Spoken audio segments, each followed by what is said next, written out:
નમસ્કાર મિત્રો. અક્ષરના અજવાળા. સમાજમાં પોતાના કર્મો અને સર્જનોથી અજવાળું પાથરતા માનવ રત્નો સાથેની વાર્તાલાપ શ્રેણીમાં હું આરાધના ભટ્ટ તમારું સ્વાગત કરું છું. નડિયાદના ઇતિહાસ સાથે જે નામો સંકળાયેલા છે તેમાં સરદાર વલ્લભભાઈ પટેલ, ગોવર્ધનરામ ત્રિપાઠી, ઇન્દુલાલ યાજ્ઞિક, મણિલાલ નભુભાઈ દ્વિવેદી, બાળાશંકર કંથારિયા જેવા સાક્ષરો અને રાજપુરુષોના નામોનો સમાવેશ છે. નડિયાદ એટલે સંતરામ મંદિર. નડિયાદ એટલે ત્યાંનું 125 વર્ષ જૂનું ડાહી લક્ષ્મી પુસ્તકાલય.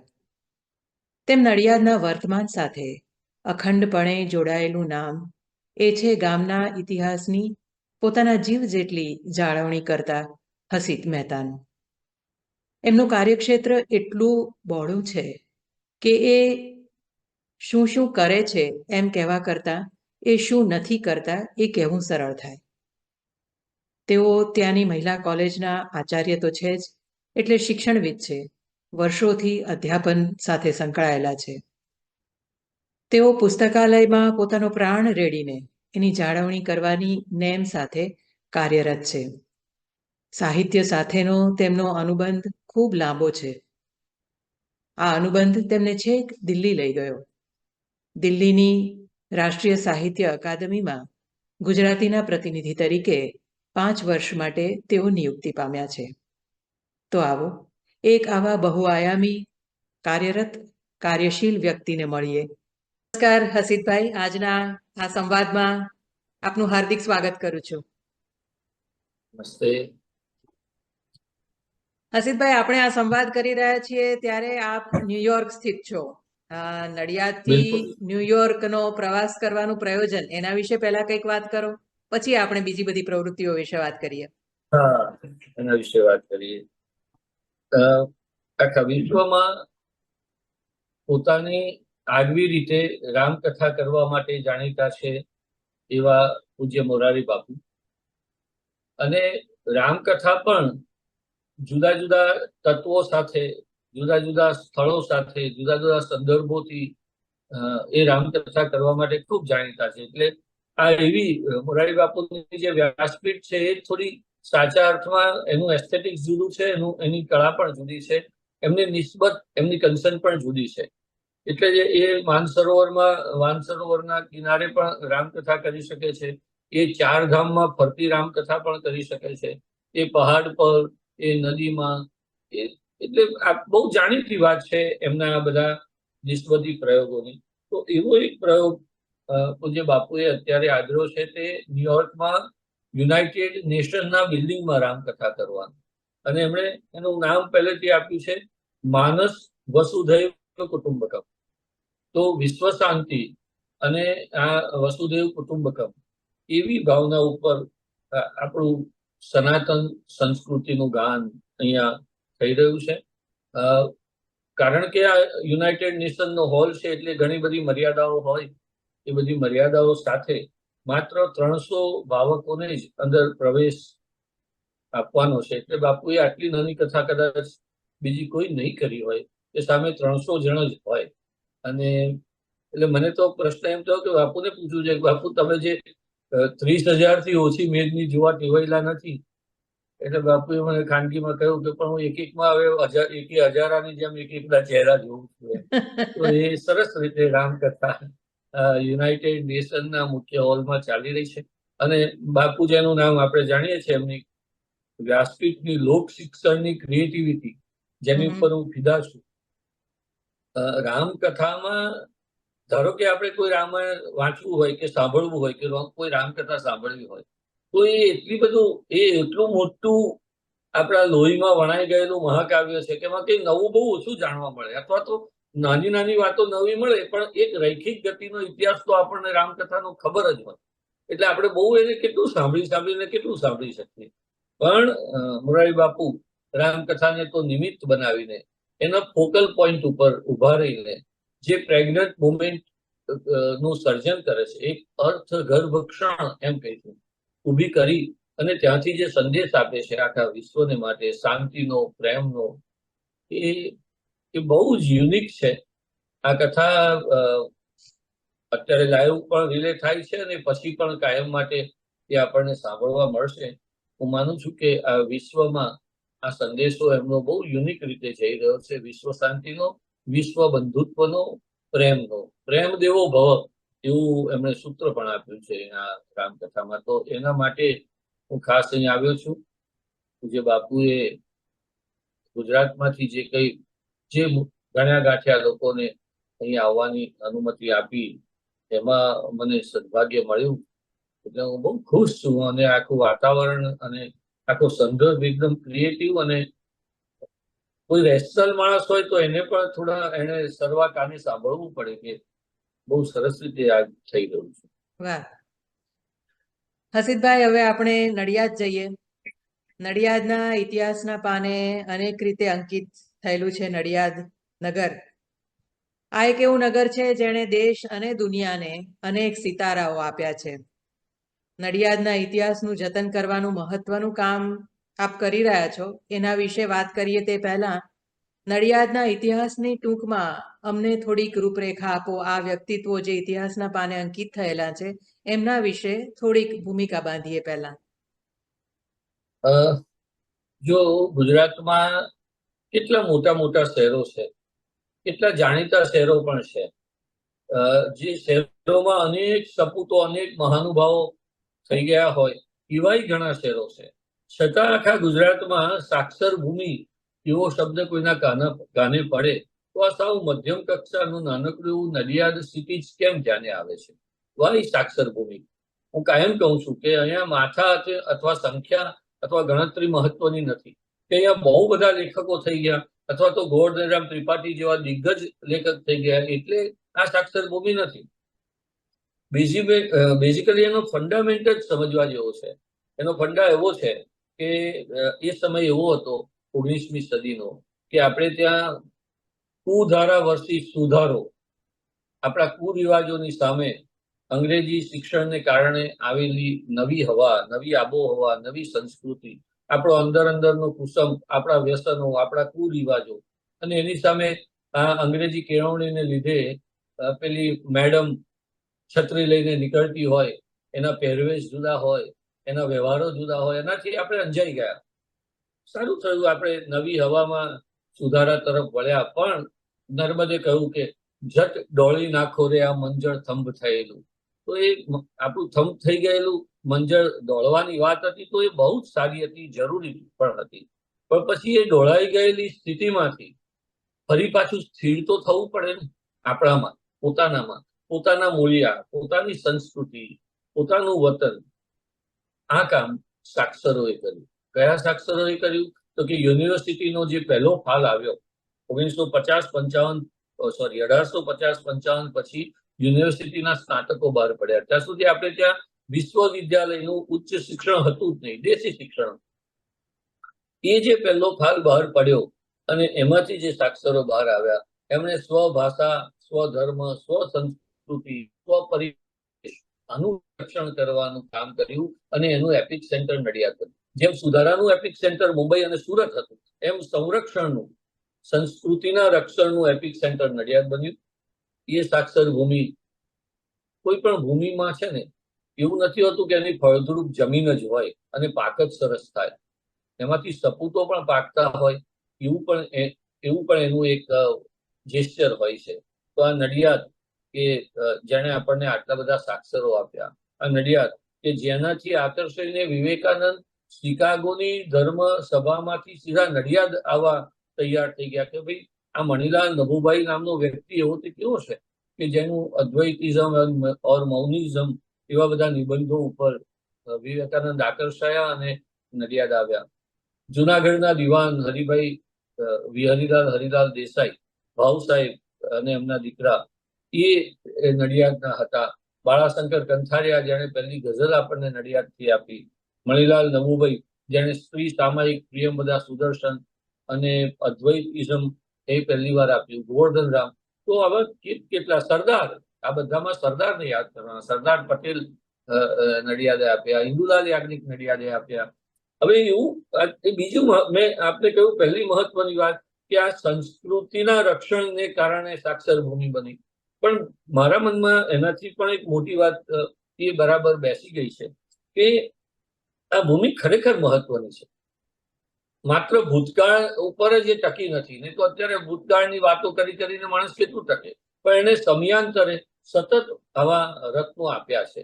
તારક મહેતા નડિયાદ, બકુલ ત્રિપાઠી નડિયાદ, ગુરુરાજ જોશી નડિયાદ, ઈવા દેવ નડિયાદ, વિઠ્ઠલભાઈ પટેલ કે જેને જૂઠ બોલે કૌવા કાટે નામનો કાવ્ય સંગ્રહ પણ આપ્યો અને જૂઠ બોલે કૌવા કાટે બહુ જાણીતું આપણું ફિલ્મી ગીત અને એવા ઘણા રાજ કપૂરના ફિલ્મોના ગીતો વિઠ્ઠલભાઈએ લખ્યા છે. તો એ નડિયાદ. રસ કવિ રઘુનાથ બ્રહ્મભટ્ટ નડિયાદ.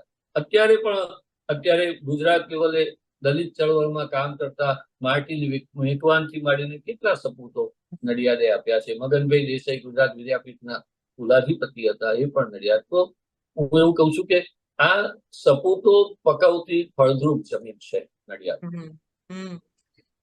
નડિયાદની ડાહીલક્ષ્મી લાઇબ્રેરીનો ઇતિહાસ 125 વર્ષ જૂનો છે. આપણે આ વ્યક્તિત્વો વિશે પણ વાત કરીએ, લાઇબ્રેરી વિશે પણ વાત કરવા જેવી છે. એની ગઈકાલ, આજ અને આવતીકાલ વિશે તમારી પાસેથી સાંભળવું છે. એક જ શબ્દ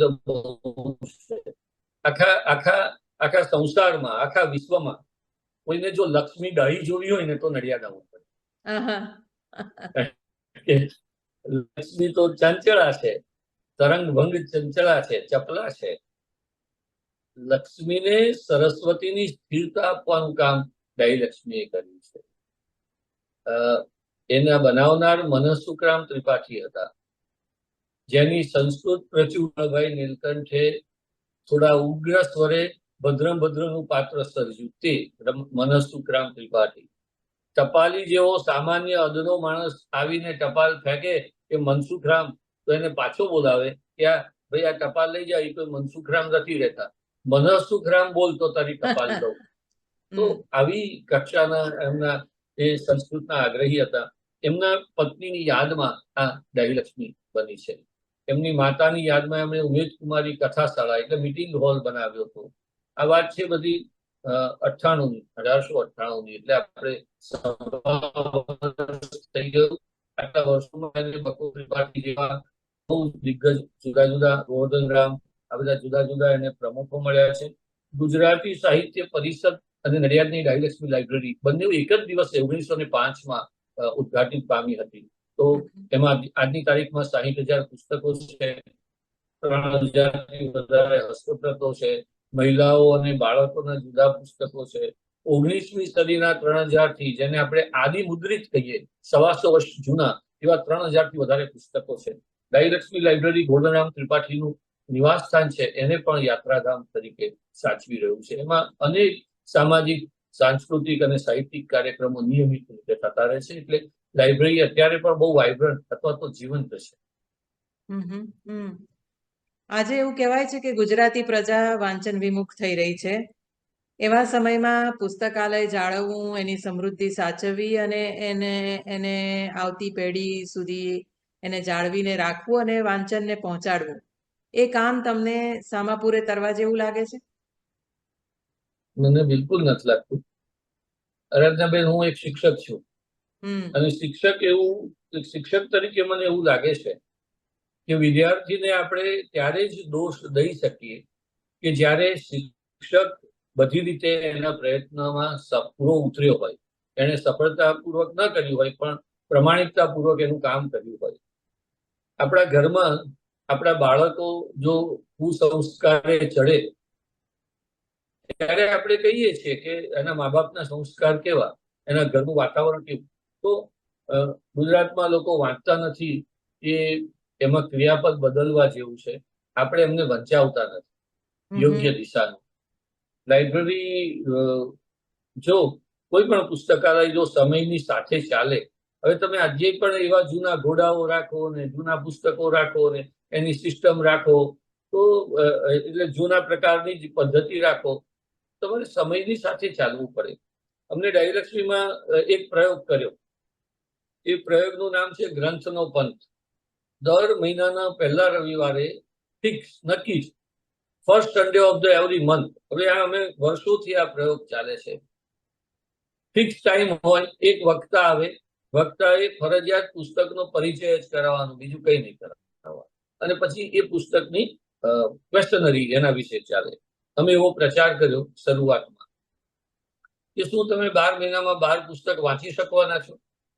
અને તમારે જો 12 મહિનામાં 12 પુસ્તક ન વાંચવા હોય તો 12 મહિનાના 12 કલાક અમને આપો. અમે તમને 12 મહિનાના 12 કલાકમાં 12 પુસ્તકોનું ભાથું પૂરું પાડીશું. તો બહુ જ લોકો આવે છે. ધીમે ધીમે આ પ્રવૃત્તિ એટલે સુધી ગઈ, હવે અમે કોઈ પ્રચાર પણ નથી કરતા. ધારો કે આ મહિનાની 4મી તારીખે પહેલો રવિવાર છે, ત્યારે ડિક્લેર થશે કે આવતા મહિને ફલાણા વક્તા આવશે, બસ એટલું જ ડિક્લેરેશન થાય છે. શું કે લાઇબ્રેરીનું પગથિયું વ્યક્તિ ચડવો જોઈએ. એ પગથિયું ચડે પછી આકર્ષાય જ. એટલે જે લોકો વ્યાખ્યાન સાંભળવા આવે છે એ પછી પુસ્તક પણ બદલી લે છે, થોડી બીજી લાઇબ્રેરીમાં નજર પણ નાખે છે, પોતાના નાના બાળકોને લઈ આવે છે અને કહે છે કે જો પેલા ચિલ્ડ્રન વિભાગ છે એમાં તું તારા પુસ્તકો જો. ઘણી વખત પતિ સાથે પત્નીઓ આવે છે કે અમે અમારી ખાવાનું બનાવવાની ચોપડીઓ જોતા આવીશું, અમે વાર્તાઓ જોતા આવીશું, અમે ડિજિટલ પુસ્તકો કયા આવ્યા છે એ જોતા આવીશું. તો એને કારણે લાઇબ્રેરી જીવંત રહેશે. સવાલ આખી વાતનું ટૂંકમાં કુલ મળીને કહેવાનું એટલું જ છે કે આપણે શું કર્યું. દેશ તો આઝાદ થતા થઈ ગયો, પણ તે શું કર્યું એના જેવી વાત છે કે આપણે લાઇબ્રેરી માટે બહુ કરી, પણ આપણે સમાજની સાથે, સમયની સાથે, નવી પેઢી સાથે ચાલ્યા છે. અને જો ચાલ્યા હોઈએ તો આજે પણ ડાયલેક્સબી જીવંત છે અને એનો અમને ફર્સ્ટ હેન્ડ અનુભવ છે. વાહ. ઐતિહાસિક સ્મારકોની જાળવણી એટલે કે હેરિટેજ પ્રિઝર્વેશન, એમાં આપણો દેશ એકંદરે થોડો બીજા વિદેશો કરતાં થોડો પાછળ છે એવું સતત એક ફરિયાદ ઉઠે છે. સ્મારકો, ઐતિહાસિક ઇમારતો, એની જાળવણી કરવી, એને માટેનું નાણાં ભંડોળ એકત્ર કરવું અને એને માટેના માણસો એકત્ર કરવા, એમાં હજી આપણે પાછળ છીએ. નડિયાદમાં હવે હેરિટેજ વોકની પણ આપણે શરૂઆત કરી છે અને આ પ્રકારના હેરિટેજ વોક હવે આપણા દેશમાં ઠેક ઠેકાણે થઈ રહ્યા છે. આના વિશેના આપના અનુભવો કેવા છે અને આ કઈ રીતે શક્ય બન્યું છે નડિયાદમાં? તમે બહુ વિવેકી છો, એટલે એવું કહું કે બીજા કરતા આપણે થોડા પાછળ છીએ. આપણે થોડા શબ્દ કાઢી નાખીએ, કારણ કે બહુ જ પાછળ છીએ, બહુ જ આપણે. અને એના માટે નાણાંની જોગવાઈ કરવી, સગવડ કરવી, એ બધું જ પછી છે. સૌથી પહેલા તો એનું મહત્વ સમજવું, એનો સ્વીકાર કરવો. તમારા ઘરમાં કોઈ વસ્તુ પડી હોય, એનું તમને મહત્વ ના હોય, પછી તમે એને સોનાનો ઢોળ ચડાવો તો પણ એનો કોઈ અર્થ નથી રહેતો. તો ગુજરાતીઓ આપણા દેશના જ, આપણે પરદેશની વાત તો જવા દો, પણ આપણા બંગાળ કરતા અને આપણા મરાઠાઓ કરતા આપણે વધારે પડતા ભૌતિકવાદી છીએ. આપણી સંસ્કૃતિ માટે, આપણા શબ્દ માટે, આપણી પરંપરા માટે, આપણા પહેરવેશ વ્યવહારો માટે આપણે બહુ સમાધાનકારી છીએ. અને એનું કારણ છે ભૌતિકતા. આ મટીરિયાલિસ્ટિક જગતમાંથી આપણે બહાર નથી નીકળી શકતા. હેરિટેજ લિટરરી વોક એ અમે નડિયાદમાં શરૂ કરી. પહેલા તો ગોવર્ધનરામનું પોતાનું ઘર બહુ સરસ રીતે અમે એને જુદી રીતે રજૂ કર્યું છે. એમાં ગોવર્ધનરામનું પોતાનું ફર્નિચર છે. એ જે ખુરશી પર બેસતા હતા, એ જે હિંચકા પર બેસતા હતા, જે ટેબલ ખુરશી ઉપર બેસીને એમણે સરસ્વતી ચંદ્રનો આખો ચોથો ભાગ લખ્યો, એ બધું તો જાળવ્યું. ગોવર્ધનરામનું અંગત પુસ્તકાલય, જે પુસ્તકો એ વાંચતા હતા, એવા 1000 પુસ્તકો છે, તો એને પણ અમે જાળવ્યા. એ સમયમાં જ્ઞાતિ ભોજન થતા તો ઘરેથી થાળી, વાટકા અને પાટલા લઈને જવું પડતું. તો ગોવર્ધનરામનો પોતાનો પાટલો છે, એની પાછળ ખીલીથી કોતરેલું છે ગોમાત્રી, આહા. તો એ પાટલો અમે જાળવ્યો. એમના 2-3 પત્ર વ્યવહારો હતા, પોસ્ટકાર્ડ, એ અમે એનલાર્જ કરીને મૂક્યા. એના ઘરમાં જે જૂના પ્રકારની છબીઓ હતી, ચિત્રો હતા, તે મૂક્યા. અને પછી અમે એક નાની ઓડિયો ટૂર બનાવી. તો કોઈ પણ વ્યક્તિ આવે એને અમે બ્લુટૂથ થી એ ઓડિયો ટૂરમાં કનેક્ટ કરી લઈએ. એમની ગોવર્ધન રામની ઓરિજિનલ પાઘડી છે. એક દિવસ અમે, મારો દીકરો જીદે ચડ્યો કે મારે મેકડોનાલ્ડ જવું છે, તો અમે મેકડોનાલ્ડ ગયા અને ત્યાં જોયું કે મેકડોનાલ્ડની બહાર એક બાંકડો છે અને બાંકડા ઉપર એક પોટું, એક માણસ બેઠો છે. મને એમાં ગોવર્ધન રામ દેખાયા. હું કહું આવું આપણે કરવું જોઈએ, તો આ છોકરો કનેક્ટ થશે. તો અમે ગોવર્ધન રામના ઘરમાં હિંચકા ઉપર હિંચકે ઝૂલતા હોય એવું ફૂલ લેન્થ ગોવર્ધન રામનું સ્ટેચ્યુ મૂક્યું અને પછી અમે પ્રચાર કર્યો કે સેલ્ફી વિથ ગોવર્ધન રામ, તમે આવો. એટલે છોકરાઓ આવે, પેલી ઓડિયો ટૂર સાંભળે, આની જોડે સેલ્ફી લે, એનું મહત્વ સમજે, સરસ્વતી ચંદ્રના અમુક પોર્શન સમજે. તો એ ગોવર્ધન રામના ઘરનું આકર્ષણ વધતું ગયું. અને પછી તો આજુબાજુ એની બરાબર ડાબે જાઓ તો છગનલાલ પંડ્યાનું મકાન. છગનલાલ પંડ્યા જે જુનાગઢના દિવાન ના સેક્રેટરી હતા, એના સેલ્ફ ફાઇનાન્સ મિનિસ્ટર હતા.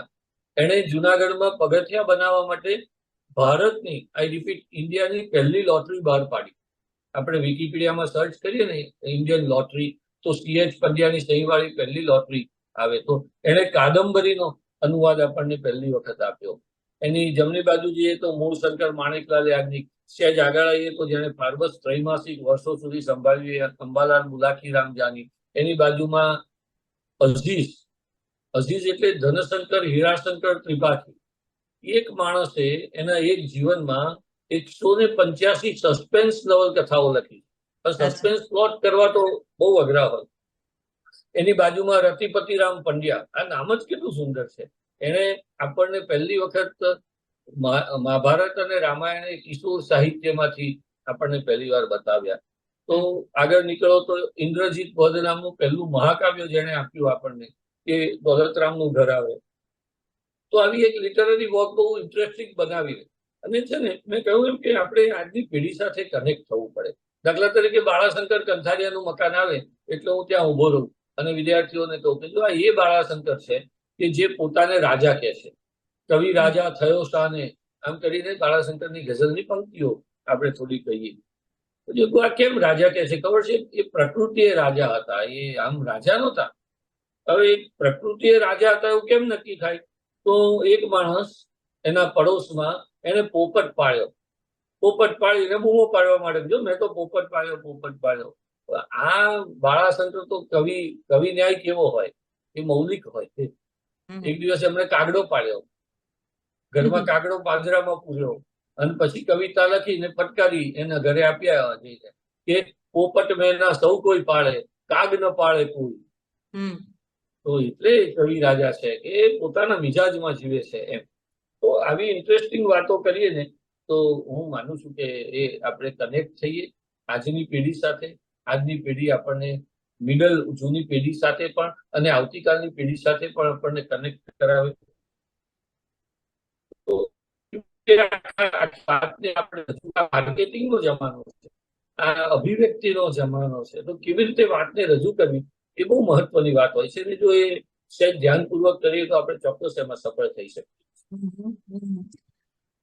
ઐતિહાસિક ઇમારતોની આ જે જાળવણીનું કામ થઈ રહ્યું છે નડિયાદમાં, એનું અર્થતંત્ર કઈ રીતે કામ કરે હસીતભાઈ? એમાં સરકારી અનુદાન પ્રાપ્ત થાય છે કે પછી દાતાઓનો સહકાર મળે છે? માત્ર ને માત્ર દાતાઓનો સહકાર. આમાં સરકાર જોડે તો આ કોઈ પ્રકારની વ્યવસ્થા જ નથી હોતી, કારણ કે સરકારને તો લાગણી તંત્ર હોવું જોઈએ ને. સરકાર જોડે બધા જ તંત્ર હોય છે, સંવેદન તંત્ર જ નથી હોતું. અને આ આખી વાત સંવેદનની છે. પણ હું તમને જરૂર કહીશ કે તમે સારું કામ કરવા નીકળો તો કદી ખોટ નથી પડતી. દાતાઓની ખોટ મેં કદી અનુભવી નથી.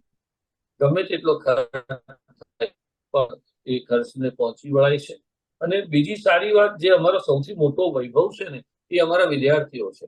હું કોલેજના વિદ્યાર્થીઓને જઈને અમે થોડા પ્રોત્સાહિત કરી. ગોવર્ધન રામના ઘરમાં હમણાં યાજ્ઞિક સાહેબ, આપણે એના વિશે પણ એક મિનિટ વાત કરું છું તમને એના પછી.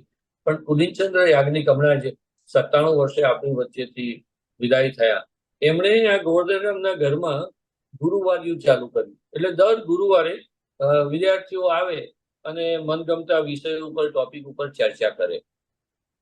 એ વિદ્યાર્થીઓ ધીમે ધીમે બધી પ્રવૃત્તિમાં જોડાવા મળ્યા. તો એ વિદ્યાર્થીઓ પૈસા કરતા પણ મહત્વનું કામ કરવા મળ્યા. એટલે અમારે કેટલા બધા ખર્ચા એમ જ વોલેન્ટિયરથી બચી જાય છે. તો મેં કહ્યું એમ કે સારું કામ કરીએ તો ખૂટતું નથી કશું. અર્થતંત્ર તો માત્ર દાતાઓથી જ ચાલે. જી, નડિયાદ સરદારની જન્મભૂમિ છે. આપણે અગાઉ વાત કરી તેમ સ્ટેચ્યુ ઓફ યુનિટી થયું અને પ્રવાસીઓનું એ આકર્ષણ બન્યું છે. પણ નડિયાદ એ સરદારના સંદર્ભે પર્યટનના નકશા ઉપર જોઈએ એટલું આગળ નથી મુકાયું. આ વિશે તમે શું કહેશો? એમાં નડિયાદીઓનો જ વાંક છે. તમે હમણાં અમે કલકત્તા ગયા હતા, આપણે પંઢરપુર જઈએ તો ત્યાંનો રિક્ષાવાળો પણ પોતાના ગામના મહાનુભાવો માટે ગૌરવ લેતો હોય છે. નડિયાદમાં ઉતરીને તમે કોઈ રિક્ષાવાળા જોડે ગોવર્ધનરામ ત્રિપાઠીના નામની અપેક્ષા નથી રાખી શકતા. તો આ મધ્યમ કક્ષાની મનોદશામાંથી આ શહેર બહાર નથી આવ્યું. મને ઘણી વખત બહુ નિર્વેદ થાય, બહુ વ્યથા થાય કે આપણે 31 ઓક્ટોબર સરદારનો જન્મદિવસ ઉજવીએ છીએ. તો 31 ઓક્ટોબરે સરદારનો જન્મદિવસ છે એવું નક્કી કોણે કર્યું? એ ક્યાંથી મળ્યું? એનું ડોક્યુમેન્ટ ક્યાં? એનું જન્મનું સર્ટિફિકેટ છે આપણી જોડે? કેવી રીતે નક્કી કરવું? તો એ નક્કી થયું નડિયાદમાં સરદાર જે શાળામાં ભણ્યા હતા SSC સુધી, અને એ વખતે SSC એ સ્કૂલ લેવલનું લાસ્ટ ડિગ્રી હતી. SSC પછી એ ઓરિજિનલ શાળા અત્યારે એમની એમ છે.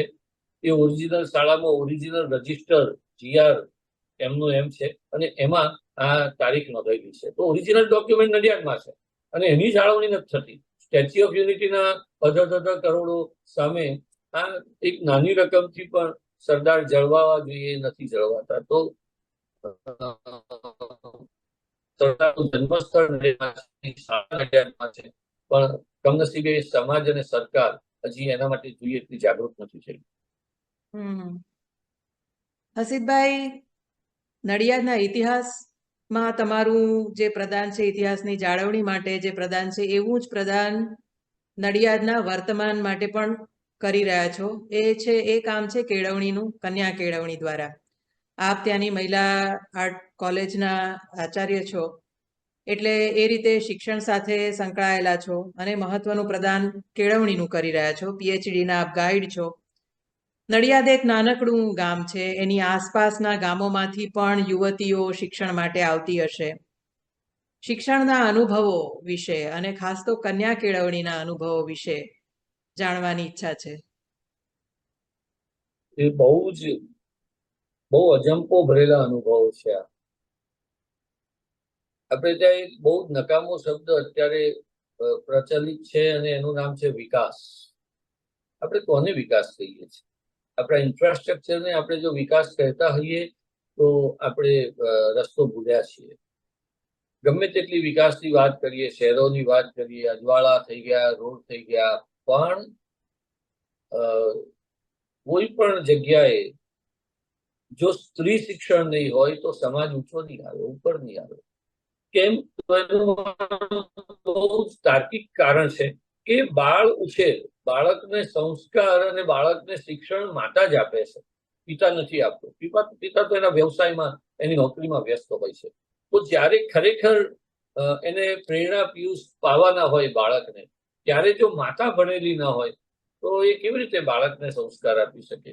હું મહિલા કોલેજના આચાર્ય તરીકે જ્યારે પહેલા દિવસે અમારું ઓરિએન્ટેશન એટલે પ્રવેશનો પહેલા દિવસનું લેક્ચર લઉં, ત્યારે બધા વાલીઓ પણ આવ્યા હોય, ત્યારે એક વાક્ય કહેતો હોઉં છું કે ભાઈ, ગ્રેજ્યુએટ થઈ ગયેલી મારી દીકરીની દાળ એ સ્વાદિષ્ટ બનશે કે નહીં એની અમને ખાતરી નથી, પણ એ હાઇજેનિક ચોક્કસ બનશે જો એ ગ્રેજ્યુએટ થઈ હશે તો ઘરનું વાતાવરણ, સમાજનું વાતાવરણ, બાળ ઉછેરનું વાતાવરણ ઊંચું લાવવું હશે તો બહેનોનું શિક્ષણ ખૂબ જરૂરી છે. અને કમનસીબે અમે નડિયાદ આસપાસના 200 ગામડાઓમાં આ પ્રકારનો સર્વે કરીએ ત્યારે અમે જોઈએ છીએ કે between school and higher education, school અને કોલેજ વચ્ચે મોર દેન 55% નો ડ્રોપ આઉટ રેશિયો છે. તો 100 માંથી 45 છોકરીઓ જ ગામડાની, શહેરને તમે કન્સિડર નહીં કરતા, પણ સાચું ગુજરાતી શહેરમાં નથી વસતું. તો આ ગામડાની દીકરીઓ હાયર એજ્યુકેશનમાં નથી જતી, 12મા પછી આગળ ભણતી નથી. એને ભણાવવાનો અમે ખૂબ પ્રયત્ન કરીએ છીએ. હું બહુ ગર્વ સાથે કહીશ, મારી કોલેજના શિક્ષકો માટે મને બહુ ગર્વ છે. એ લોકો ગામડે ગામડે જઈ અમે એક યોજના બનાવી છે કે આપણે આજુબાજુના આ 50 શાળાના 12મા ધોરણના લેડી સ્ટુડન્ટને પકડો, એનું એડ્રેસ લો, પછી એને ફોલો કરો સતત. એના ઘરે જાઓ, એના મા બાપ જોડે વાત કરો, એની જોડે વાત કરો કે એ આગળ શું ભણે છે. એ આગળ કોઈ પણ જગ્યાએ ભણવા જાય છે ખરી, ફોર્મલ નહીં તો ઇનફોર્મલ શિક્ષણ લે છે ખરી. તો આ અમે જ્યારે પ્રયત્ન કરીએ છીએ એમાંથી આંકડો આવ્યો છે કે 45% સ્ટુડન્ટ જ હાયર એજ્યુકેશનમાં જાય છે. અને એટલે અમે કોલેજમાં, બેન તમને ખૂબ નવાઈ લાગશે, અમે નવી પદ્ધતિ ભણાવવાની ચાલુ કરી છે અને એનું નામ છે કાવ. કાવ એટલે COW, અને COW કાવ એટલે ગાય નહીં, COW કાવ એટલે કોલેજ ઓન વ્હીલ્સ. અમારા શિક્ષકો, અમે 2 કે 3 વાહનો ખરીદ્યા છે અને વાહનો ઇટસેલ્ફ ક્લાસરૂમ છે, અંદર બેસીને ભણી શકાય એવા. તો અમારા શિક્ષકો એ વાહનો લઈને ગામડે ગામડે જાય, એના ગામના પાદરે જઈને, એના ગામના ફળીએ જઈને ઉભા રહે અને દીકરીને ભણાવે કે તું ભણ. અને એક્સટર્નલ સર્ટિફિકેશન માટેના યુનિવર્સિટીમાં અને સરકારમાં બધી પ્રોવિઝન્સ હોય છે. તો એક્સટર્નલ પ્રોવિઝનથી એ લોકોને ગ્રેજ્યુએટ કરીએ, 12મું પાસ કરાવીએ. અને આ રીતે આ પ્રયોગ 4 વર્ષથી ચાલે છે. મુંબઈની એક બહુ મોટી ફાર્માસ્યુટિકલ કંપની છે જે ભારતમાં ખૂબ જાણીતી છે, જેનું નામ છે યુનિકેમ ફાર્માસ્યુટિકલ.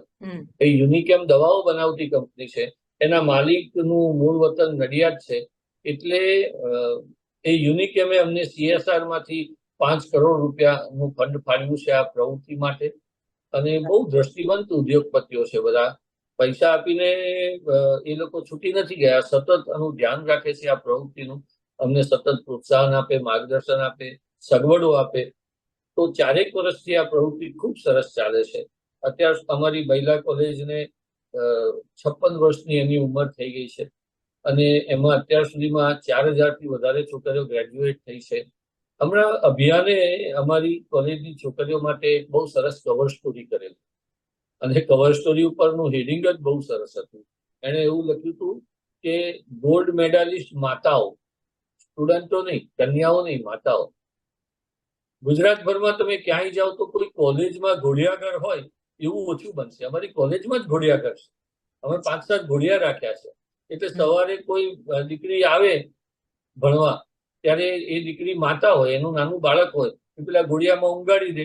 અમારા એક બેન છે એનું ધ્યાન રાખે અને ઉપર ક્લાસરૂમમાં છોકરી તે ભણે. અને એ ખાલી આવી દીકરી કે જે માં હોય, જે નોકરી કરતી હોય, જેના માટે જવાબદારી હોય, એવી દીકરીનો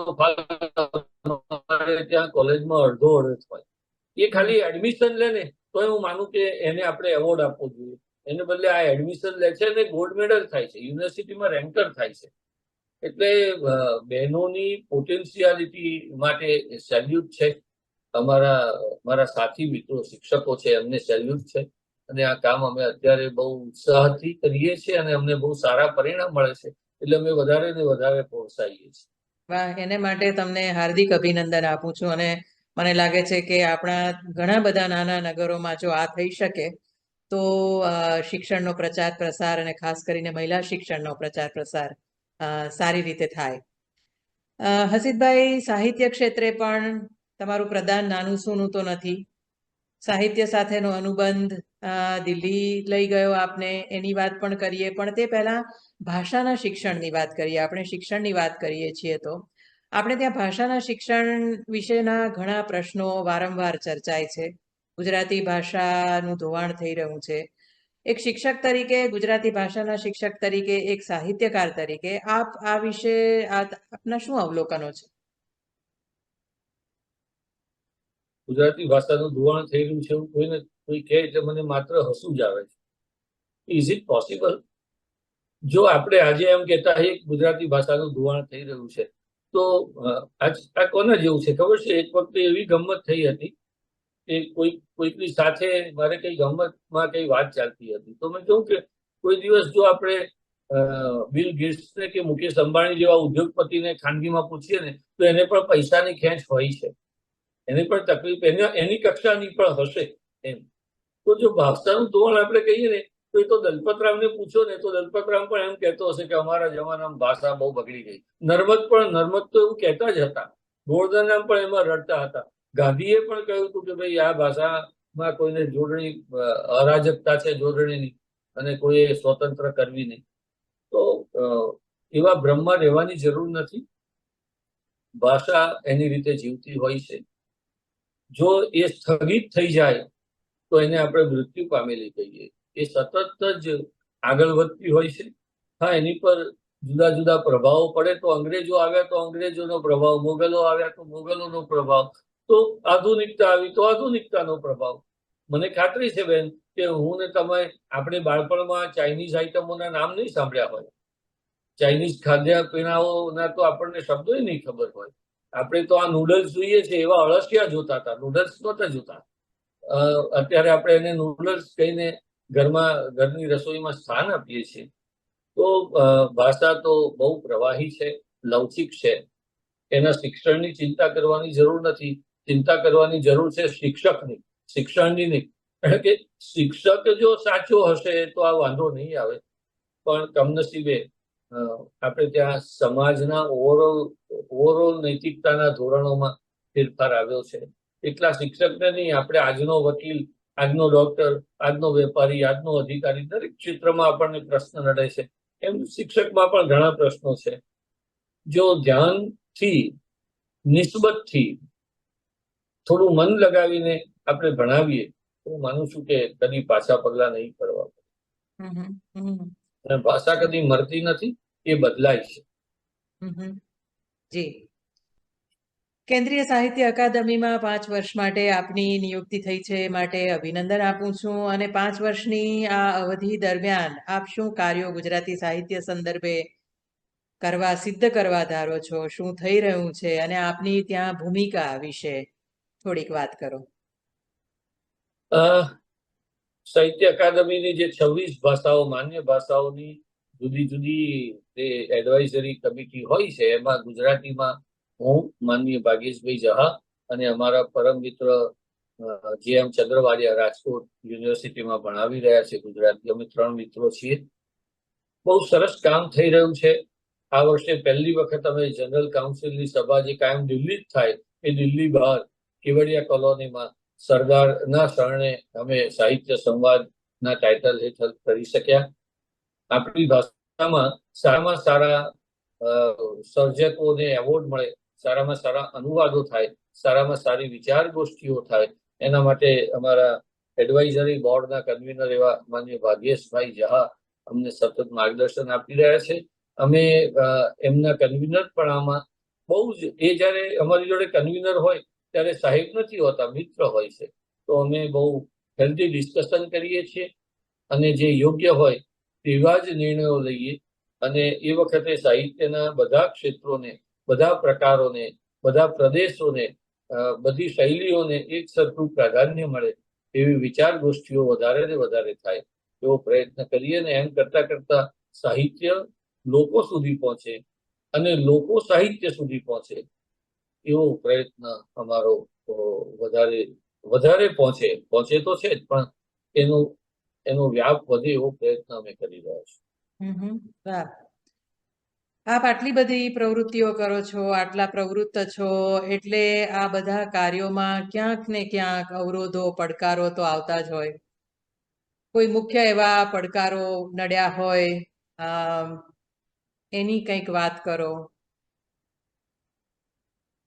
પડકારો તો એવા નડ્યા હોય કે પછી વાત કરવા માટે પણ આપણને એમ થાય કે આને યાદ નથી કરવા. ડાયલેક્ટ્સબી લાઇબ્રેરીનું કામ શરૂ કર્યું ત્યારે આવા પડકારો આવ્યા હતા.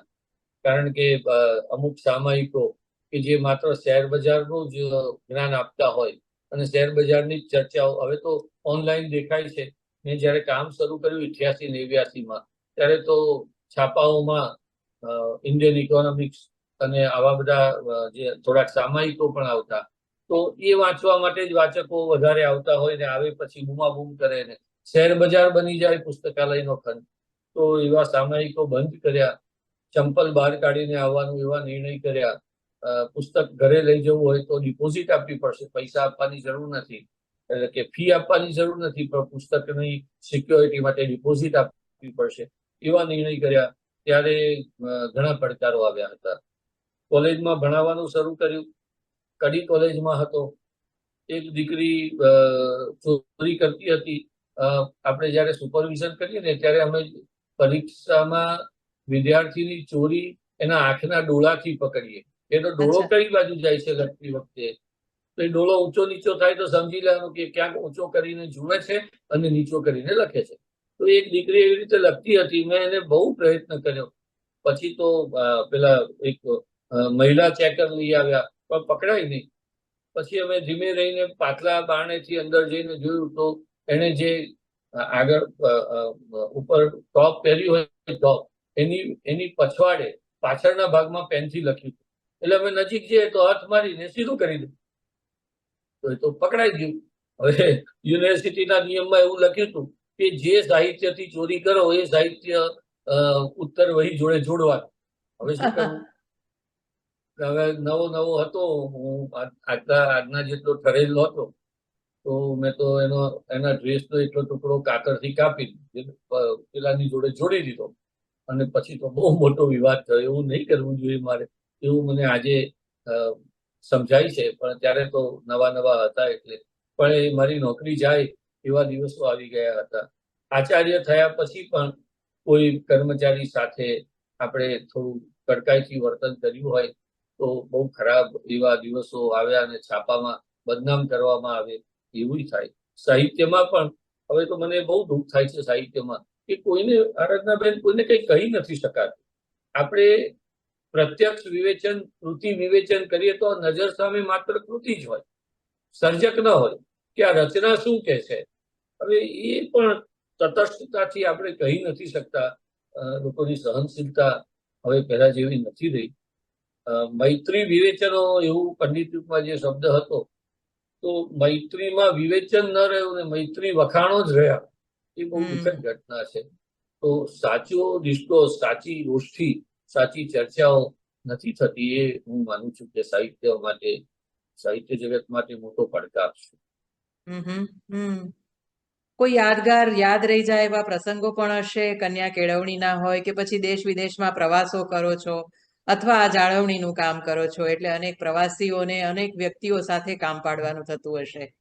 એવા કોઈ પ્રસંગો હશે જે ખૂબ હૃદયસ્પર્શી હોય અને હંમેશા યાદ રહી જાય? આજે ગોવર્ધનરામનું ઘર છે ને, એ હું વાત કરું છું 1991. એને રિપેરિંગ કરાવતા હતા. હવે બહુ પૈસા નહોતા અને બહુ નાની ગલીમાં એ મકાન છે. એટલે રેતી ને આવો બધો જે સામાન આવે બાંધકામનો, તો એ દૂર મોટો રોડ હોય ત્યાં નાખવાનું. પછી ગધેડા ઉપર છાલકા મૂકવામાં આવે. કોથળાની બકેટ બનાવી હોય, કોથળાના થેલા બનાવ્યા હોય અને એની પર બધું ઈંટો છે, રેતી છે, કપટી છે, આ બધું નાખી અને ગલીમાં અંદર ગધેડા અંદર નાખી આવે. ચોમાસાના દિવસ ગોવર્ધનરામના ઘર જોડે એક ઊંચો લાઇટનો થાંભલો, તો એક ગધેડું એ લાઇટના થાંભલાને કરંટ લાગવાથી મરી ગયું. ગધેડાનો માલિક આવ્યો. એ વખતે આખું ઘર રિપેરિંગ કરવાનો કુલ ખર્ચ હતો 21,000 અને ગધેડાના માલિકે મારી જોડે માગ્યા 30,000. મારા ગધેડાની કિંમત 30,000 છે. એટલે મેં એટલું જ કહ્યું કે આ મરી ગયો એ હતો ગધેડો. કમનસીબે પેલાને ખબર પડી ગઈ. એટલો બધો મોટો ઝઘડો થયો અને માળ એમાંથી છૂટ્યા. કોલેજમાં બહુ માઠા, આપણે ઘરે જઈને ખાવાનું ન ભાવે એવા અનુભવો પણ, એવી ઘટનાઓ આપણી સામે આવતી હોય છે. મને કહેતા જીભ નથી ઉપડતી, પણ સગા બાપે દીકરી જોડે દુરાચાર કર્યો હોય એવું પણ આવે છે.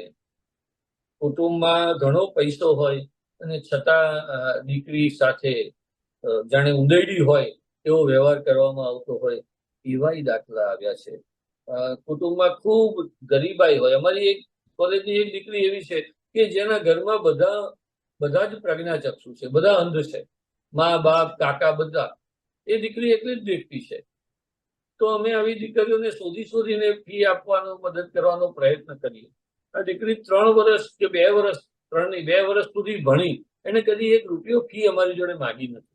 અમને ખબર જ નથી પડી કે આ પરિસ્થિતિમાં સવારે વહેલી ઉઠીને ગાય ભેંસ દોઈ, દૂધ મંડળીમાં ભરી, એના પૈસા ઉભા કરીને ફી ભરીને જાતે ભણે છે.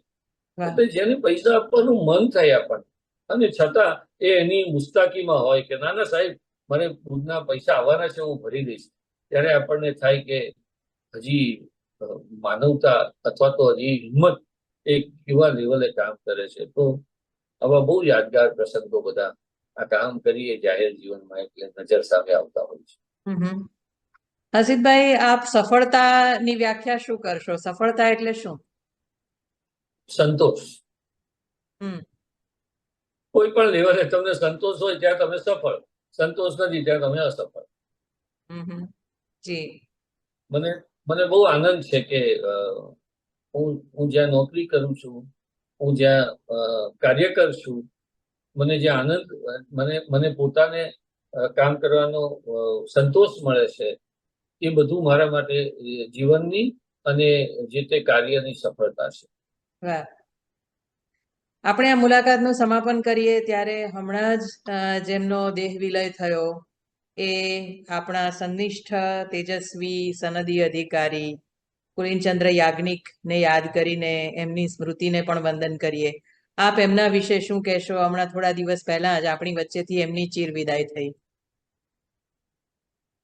97 વર્ષે એ માણસ મારા જીવનના 97 વર્ષ સુધી યાદ રહે ને એટલા કામો કરી ગયા છે. ઉચ્ચ શિક્ષણમાં સંસ્કૃતના શ્લોક અને એના પદ્યાનુવાદો કરવામાં, વહીવટમાં, સરકારના શાસનમાં, વિવિધ સંસ્થાઓમાં, વિદ્યાર્થીઓ સાથે સંવેદનપૂર્વક વાર્તાલાપ કરવામાં એમણે અદ્ભુત કામ કર્યું છે. બહુ દીર્ઘદ્રષ્ટા એવા આપણા દીર્ઘદ્રષ્ટા હોય, સંવેદનશીલ હોય અને સર્જનાત્મક, ક્રિએટિવ પણ હોય એવા અધિકારી દીવો લઈને શોધવા જઈએ તોય મળે એવા નથી. પુરીનચંદ્ર યાજ્ઞિક એમની વહીવટની વાતો નામના પુસ્તકથી આપણી વચ્ચે સદાય જીવંત રહેશે. પાટણની ઉત્તર ગુજરાત યુનિવર્સિટીના સ્થાપક, કુલપતિ તરીકે સદાય આપણી વચ્ચે એ જીવંત રહેશે. ભરૂચ, ડાંગ અને વડોદરા જિલ્લામાં એમણે એવા કામો કર્યા છે કે જે હજી આજની તારીખમાં આપણે વિચારી પણ ન શકીએ. ગુજરાતમાં જે બાળકોને, પ્રાથમિક શાળાના બાળકોને બપોરે શાળામાં ભોજન આપવાની જે યોજના છે, મધ્યાહન ભોજન યોજના, એની શરૂઆત એમણે કરાવી હતી. તો એ રીતે પણ એ આપણને યાદ રહેશે. અમદાવાદના કોમી તોફાનો વચ્ચે આખું ગુજરાત ભડકે બળતું હતું ત્યારે ભરૂચને એમણે 90 દિવસ સુધી કર્ફ્યુ મુક્ત રાખ્યું. આખા ગુજરાતમાં કર્ફ્યુ હતો પણ ત્યાં કર્ફ્યુ નહોતો થયો. તો એવા કલેક્ટર તરીકે પણ એ આપણી વચ્ચે જીવંત રહેશે. પાટણમાં એ બુધવારીયું કરતા, દર બુધવારે વિદ્યાર્થીઓને મળીને ચર્ચા સભા કરતા. નડિયાદમાં આવ્યા પછી એ જ પ્રથા એમણે ચાલુ રાખીને ગુરુવારે કરી. તો બુધવારીયું, ગુરુવારીયું, અને એમાંથી એટલા બધા તેજસ્વી વિદ્યાર્થીઓ ઉભા થયા છે. આજે પરદેશમાં છે, કેટલાક કલેક્ટર છે, સરકારમાં છે, શિક્ષણમાં છે, પોલીસમાં છે. તો આવા વિદ્યાર્થીઓના એક મેન્ટર તરીકે પણ એ સદાય આપણને યાદ રહેશે. વાહ. હસીતભાઈ, આજે આપ આ સંવાદમાં જોડાયા, મને આટલો સમય આપ્યો તે માટે આપનો ખૂબ ખૂબ આભાર માનું છું. આપની કાર્યશીલતાને વંદન કરું છું અને એના દ્વારા ગુજરાતની સંસ્કારિતાનું આપ જે રીતે જતન કરી રહ્યા છો, સંવર્ધન કરી રહ્યા છો, એ માટે અભિનંદનને પાત્ર છો. એ માટે આપ સદાય કાર્યશીલ રહો એવી શુભેચ્છા પણ કરું છું. નમસ્કાર અને આવજો.